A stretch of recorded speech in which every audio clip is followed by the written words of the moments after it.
As the driving force behind China's economic miracle, the private sector has become the main contributor to China's job creation and technological innovation, as well as an important source of tax revenue.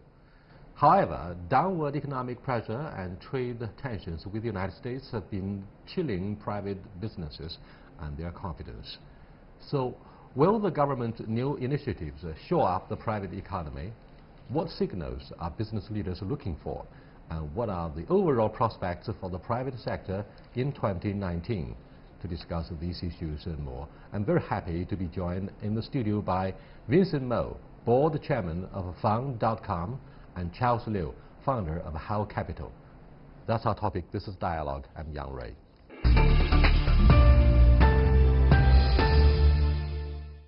Welcome to our discussion here, gentlemen. At the turn of the millennium, we had the allegation of the so-called severe winter for the internet industry. But this time around, do you think the private economy will have to be prepared for the worst to come? A cold winter, colder and longer than expected. I agree with that, talk.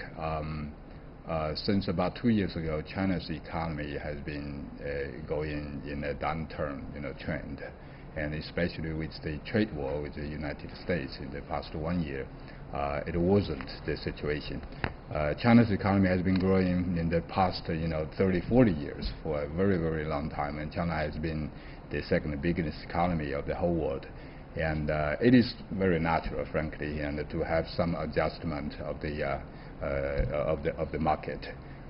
So currently, the private sector has grown to a point which is more than half of the whole economy of China. So by facing the current situation, I would say that we are under big pressure now, and going forward in the coming 1 year or 2 years, the private sector will be under pressure. If it's not going to get worse. But on the other hand, I think the Chinese government and the central government, they know the situation. They are taking measures to protect the private sector, or actually protect the whole economy, and taking new policies, new measures, and to make sure the slowdown is under control. There's no doubt the central authorities or governments at different levels have done their best to prevent what is called systematic financial risks or avalanche of the economy, to prevent hard landing. Now, Charles, can you briefly give us a balanced picture about the Chinese economy? Because we are exceptionally unique compared with the rest of the world in that we have a very strong presence of the SOE. At the same time, as Vincent said earlier, private sector of the economy contributes more than 50%, actually accounts for 60% of the national output. So what's the balanced picture, a whole picture in a balanced manner? I think the way to look at it is the last 40 years, China had an average of 11% growth. Now, that is unprecedented in human history. And the changes are such that have occurred so quickly that adjustments are required. For example, when I started to make investments in China, and this is in the 1980s and 1990s, it was really a question of cheap manufacturing based on low-cost labor and the building of the infrastructure. Are you talking about the private sector, the SMEs? Yes, the small, medium-sized industries, led by actually Taiwanese and Hong Kong and other overseas Chinese investors. But the last 10 to 20 years, what we've seen is the formation of the domestic market. Now, the Fortune 500 companies are no longer looking at China for cheap manufacturing. They are much more focused on China as a domestic market. So all of these things are occurring, and occurring so quickly. It's necessary for China to transform its economy to be more consumer or consumption-oriented. The manufacturing sector has to upgrade itself to be more efficient, more productive, and technologically more advanced. And all of these transformations are taking place. Now, is it the state-owned companies or the private sector that will take a leading role? They play their different roles. For example, in terms of infrastructure, in terms of power, in terms of water, in terms of water treatment, all these things, and rail, these are focused on the SOE side because they have to be. These are very, very large projects that has a long payback period, 25 years for payback, and very little private capital can be attracted to it. But other sides of the story, in terms of consumption, in terms of what the middle class is looking for, even in terms of healthcare, education, and tourism, and travel, and media, and entertainment, that is still principally in the private sector hands. Mm-hmm. That's much more flexible and developed much more quickly. So I would say that this will continue to occur. The balancing between the SOEs and the private sector will continue to adjust accordingly. Vincent, as a member of the CPPCC, the top advisory body, Chinese Political Consultative Conference, as well as a participant of a recently concluded symposium on private enterprises in November, Chinese President Xi Jinping reassured the private sector, calling for measures to cut taxes and social levies, provide more credit support, lower market barriers, and safeguard entrepreneurs' personal and property safety. These are top concerns for employers in the private economy. Now, what was your strong feeling, and what was the message that President Xi Jinping sought to convey through this important occasion in the wake of a panic? Because everybody was talking about the so-called more aggressive and proactive advancement of the SOE at the cost of the private sector. This kind of a public debate lasted for quite a while on the social media. Yes, back to 2 months ago, and more than 2 months ago, there were different voices about sayings like 国进民退 or things like that. So the meeting President Xi called on this, November the 1st, I was there. I was one of the private sector owners in the meeting. There were two messages I read from the meeting. One is that they emphasize of the importance of the private sector from the top leader of mm-hmm. China. For example, President Xi mentioned 5 numbers: 5, 6, 7, 8, 9, which means to indicate the importance of the private sectors. Number 5 means the tax. More than 50% of the tax is from private sector. 6 means 60% more GDP comes from the private sector. 7 means the 70% more technology innovations come from the private sector. 8, which is the employment, more than 80% of the employment comes from the private sector. And 9, lastly, 9 is the number of enterprises. How many enterprises, how many companies in the whole economy? More than 90% of companies are private sector companies. So President Xi, I clearly remember, he said, we definitely, this is more than half of the whole economy. That's the importance of the private sector. That's how we look at private sector, which is to assure the private sector, we have the recognition from the top management.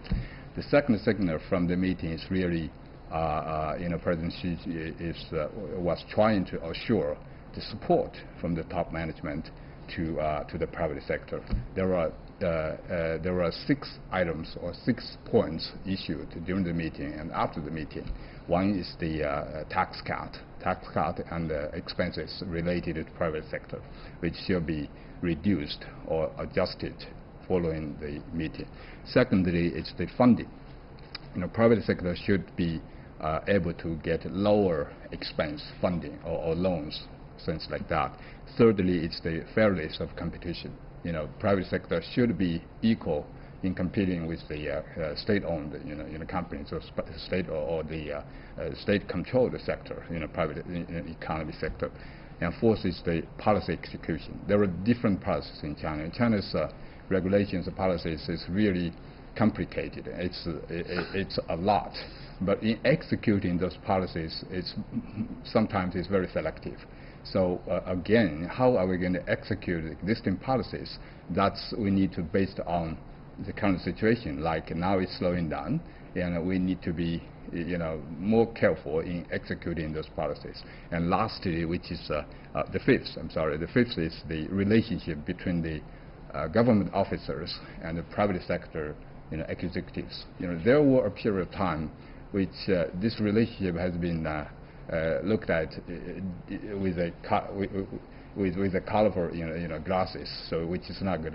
Now the President Xi emphasizing we need to have a good and good healthy relationship between the government and the private sector. And lastly, which is has the biggest support, is that to make sure the private sector owners safety and property safety be fully guaranteed. So those are really the 6 points which make sure that the private sector is fully supported. So that's the 2 things I learned, I got from the meeting. There's no doubt, Charles, that people like President Xi Jinping are determined to give full support to the private sector. However, in Chinese vocabulary, we have 歪嘴和尚. The poor execution of the central policies might threaten to wreak havoc with the performance of the private entrepreneurship, like the poor protection of the private assets. This has caused chronic concerns for years. So do you think this is a matter of legislation, or, as I said earlier, it's the poor capability of the local government? After all, for 4 decades, we've been talking about different images of China: ideological China and corporate China. Corporate China means you have to compare the top management to a board of directors. Now, if you are a board of directors, you have to look after the stakes of the principal holders, the shareholders. What do you think of such a instead of saying ideological, I would set it as the following: idealistic China and pragmatic China. One can have very, very good plans and policies, direction, but in terms of implementation, it gets very complicated. Take private sector's funding requirements, which is something that you've mentioned, Vincent. It is just so difficult for private sectors to get bank financing compared to state-owned companies, because for the banks, the risks are much higher if it's private sector, and the follow-through and the guarantee that the books are proper, and all these are issues for the bank. It's much easier for them to lend to SOE. They don't really have to worry. So in terms of actual execution, the process is going to be very long and drawn out. And then in terms of reducing taxes. Now, yes, taxes and fees have been reduced, but for many SMEs, small and medium-sized enterprises, they were not paying much taxes, and now they're actually being brought to the tax roll.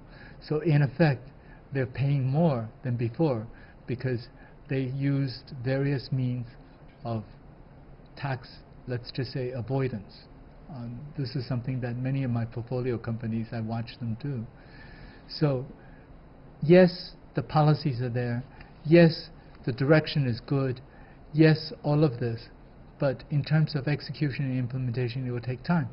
You have to remember, in 1949, when China was formed, People's Republic was formed, less than 10% of the population were literate, 90% illiterate, without any education, without any training, without any sophistication. It's taken generations to build up a governance and a policy execution team or bureaucracy.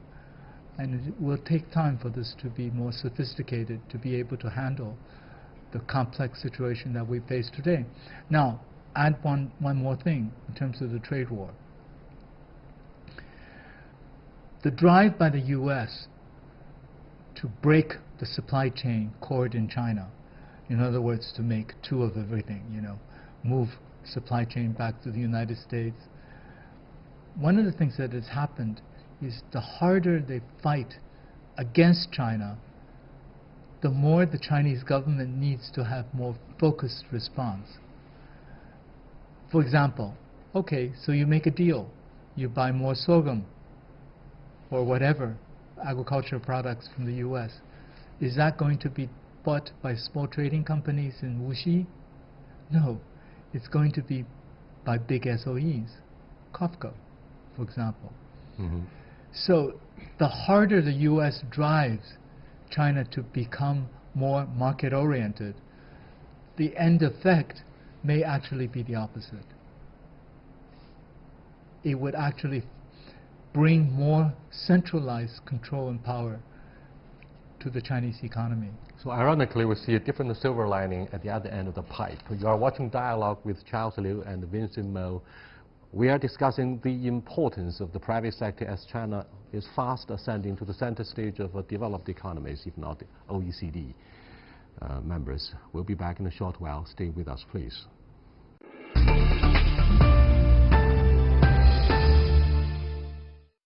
Welcome back, gentlemen.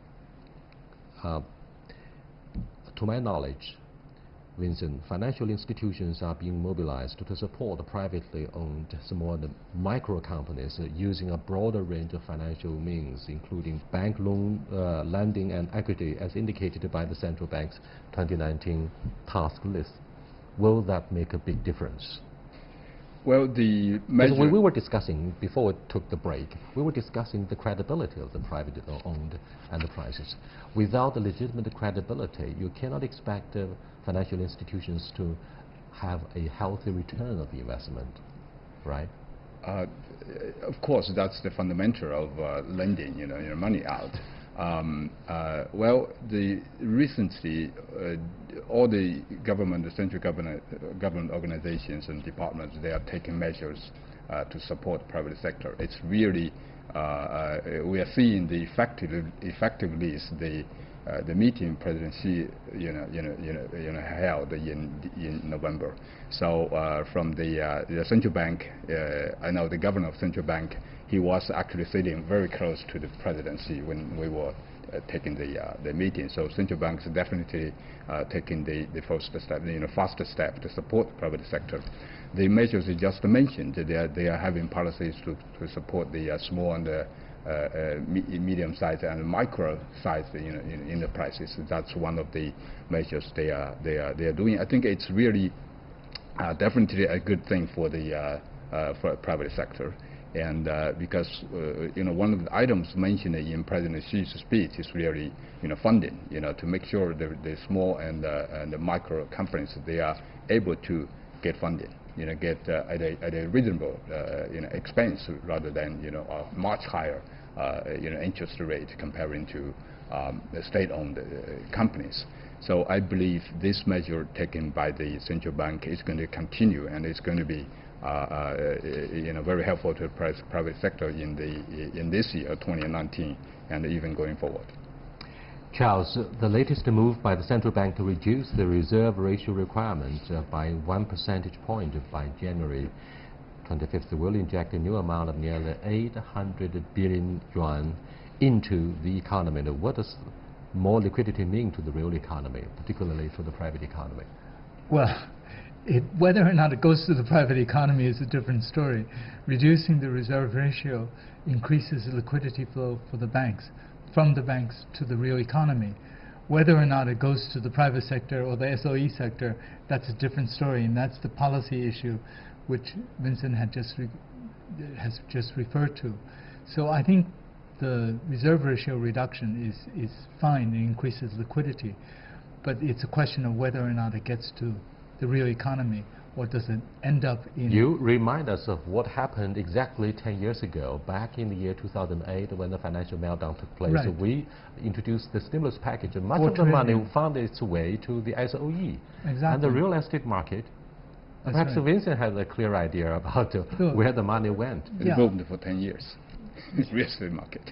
No, and I think from my understanding of watching what the central bank is trying to do, they're trying to experiment with new means of allowing SMEs to have better access to funding.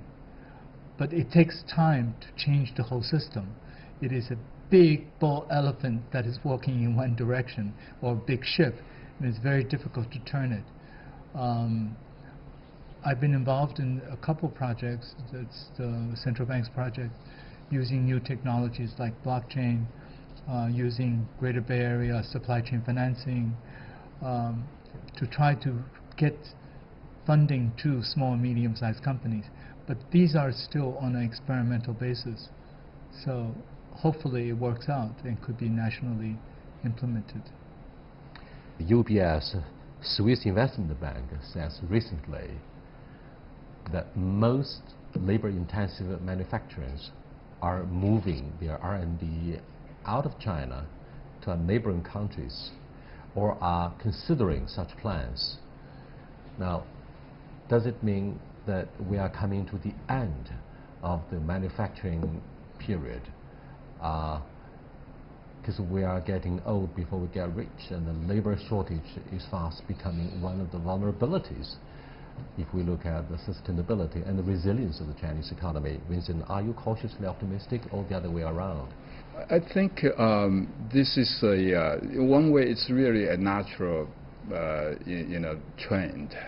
China's economy is no longer the economy of 30 years ago when we opened the door to the outside world. Now artificial intelligence and advanced technology application in China's manufacturing and the whole economy is very regular. It's popular.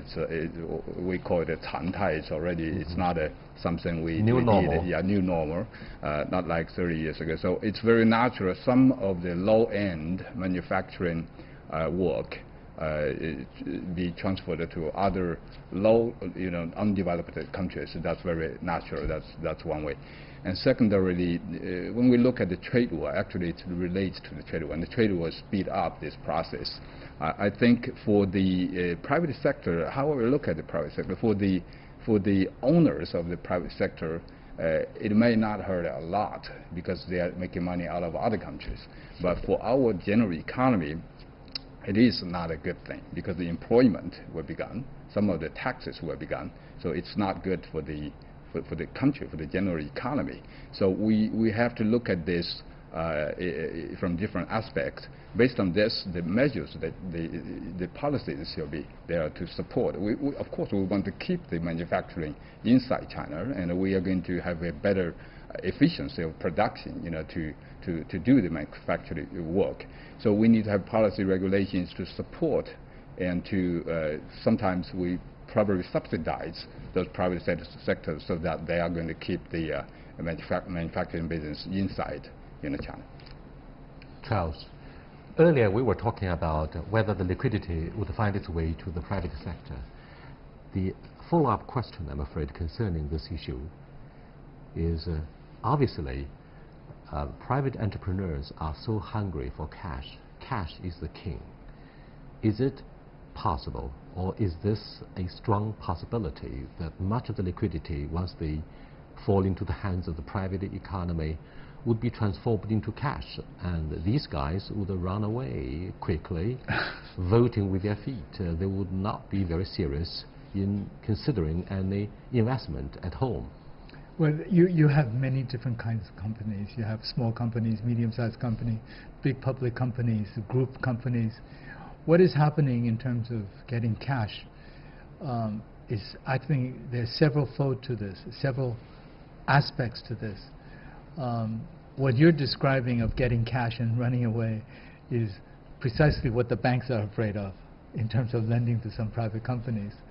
But those are not big ones, which have better control, risk control, and internal mechanisms of control. That ultimately will be a very small amount. The key is whether or not they make investments to enhance their efficiency and productivity. Whether or not the money that comes in actually goes for productive gain and are invested in areas that can fit where the market is going in the short and medium term. Now, in terms of the question before about moving abroad, textiles, for example, has been moving to Bangladesh for more than a decade. It's not just recent. It's no big deal. It's no big deal. Mm-hmm. What we have is, I think it is really critical that China must protect is the Asian supply chain. Take, for example, a simple iPhone, 270 some components, 95% are made in Asia, and its final assembly is in China. China is the core because of its market size and its highly developed logistics and supply chain. That cannot be duplicated anywhere else. As long as it stays in Asia, it's still part of the supply chain, and it's still very valuable to the Chinese economy.